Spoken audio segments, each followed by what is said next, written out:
दोस्तों, हल्के लड़ाकू विमान तेजस को सफलतापूर्वक बनाने और भारतीय वायुसेना में शामिल करने के बाद हमारे लिए अगला लक्ष्य था कि हम तेजस से ज्यादा ताकतवर और अगली पीढ़ी के लड़ाकू विमानों का निर्माण करें, ताकि हमारे पास लड़ाकू विमानों की एक देसी श्रृंखला बन जाए, जिससे हमें किसी भी तरीके से बाहरी देशों पर निर्भर न रहना पड़े। और ऐसा करने के लिए भारत ने 2 नए लड़ाकू विमान बनाने की परियोजना को शुरू किया था, जिसका नाम स्वरूप हम लोग तेजस मार्क 2 और एमका को जानते हैं। तेजस मार्क 2 मध्यम वजन का एक लड़ाकू विमान होने वाला है, जिसे हम लोग F-16 जैसे लड़ाकू विमानों से कंपेयर कर सकते हैं। वहीं पर इसके अलावा एमका यानी कि advance medium combat aircraft Bharat में बनाए जाने वाला सबसे ज्यादा खतरनाक लड़ाकू विमान होने वाला है, क्योंकि यह एक 5वीं पीढ़ी का लड़ाकू विमान होगा। मौजूदा समय में दुनिया में केवल 3 ही ऐसे देश है जिनके पास 5वीं पीढ़ी के लड़ाकू विमान मौजूद है। पहला देश है अमेरिका, दूसरा है रूस और तीसरा चीन है। हालांकि चीन के पास जो 5वीं पीढ़ी का लड़ाकू विमान मौजूद है यानी कि चेंगडू J-20, उसकी क्षमता के ऊपर अक्सर सवाल उठाए जाते हैं, लेकिन फिर भी हम लोग ये मानकर चलते हैं कि इन तीनों देशों के पास 5वीं पीढ़ी के लड़ाकू विमान मौजूद है। अब आप बड़ी आसानी से अंदाजा लगा सकते होंगे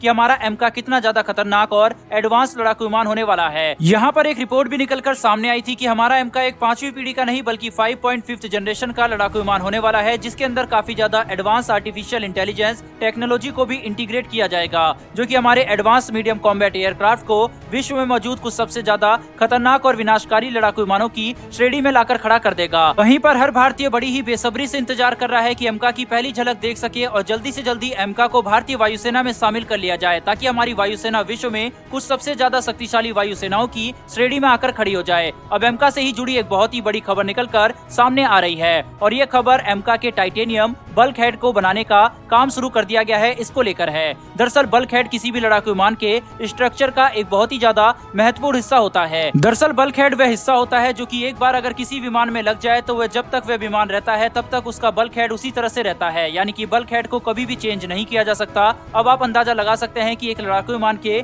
इंजन को भी कुछ समय के बाद बदलना पड़ता है, लेकिन विमान का बल्क हेड कभी भी बदला नहीं जा सकता। विमान के बल्क हेड को टाइटेनियम एलॉय से बनाया जाता है, जो कि एक बहुत ही मजबूत धातु होती है। अब क्योंकि बल्क हेड विमान का इतना ज्यादा महत्वपूर्ण हिस्सा है, इसीलिए एक बल्क हेड को बनाने के बाद जमीन पर ही उसके अच्छे से जांचा जाता है और कई अलग अलग तरीके से सुरक्षा प्रक्रिया से गुजारा जाता है, ये पता करने के लिए कि बल्क हेड की मजबूती अच्छी है या फिर नहीं। वहीं पर इस समय एमका के प्रोटोटाइप को बनाने का काम पूरी तेजी के साथ चल रहा है और हम लोग उम्मीद कर रहे हैं कि 2024 से लेकर 2026 के बीच में एमका की पहली उड़ान को सक्सेसफुली पूरा कर दिया जाएगा, जिसके बाद एमका को भारतीय वायुसेना में 2030 तक शामिल करने की योजना बनाई जा रही है। यह लड़ाकू विमान भारतीय वायुसेना के लिए क्यों इतना महत्वपूर्ण है, इसको हम ऐसे समझ सकते हैं कि एक बार एमका भारतीय वायुसेना में अच्छे खासी संख्या में शामिल हो जाता है तो चीन और पाकिस्तान की वायुसेना भारत के आगे लगभग पूरी तरह से बेकार हो जाएगी, क्योंकि पाकिस्तान के पास ऐसा कोई भी लड़ाकू विमान मौजूद नहीं है जो कि भारत के एमका को टक्कर दे सके।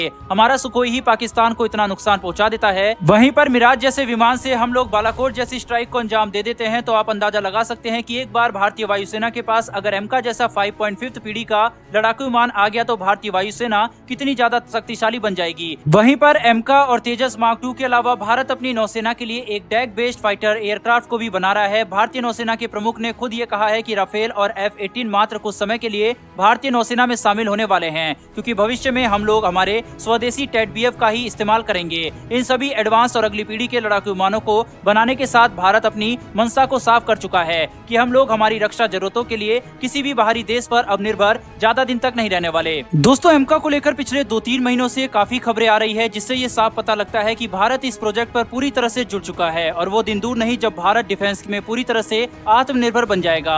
वहीं पर भारतीय साइंटिस्ट के दिन रात मेहनत के लिए कमेंट बॉक्स में एक जय हिंद जरूर लिखिएगा। साथ ही दोस्तों, हमारी आने वाली ऐसी वीडियो के लिए चैनल को सब्सक्राइब कर बेल नोटिफिकेशन को अवश्य दबा लें। फिर मिलेंगे ऐसी एक नई वीडियो के साथ। धन्यवाद। जय हिंद।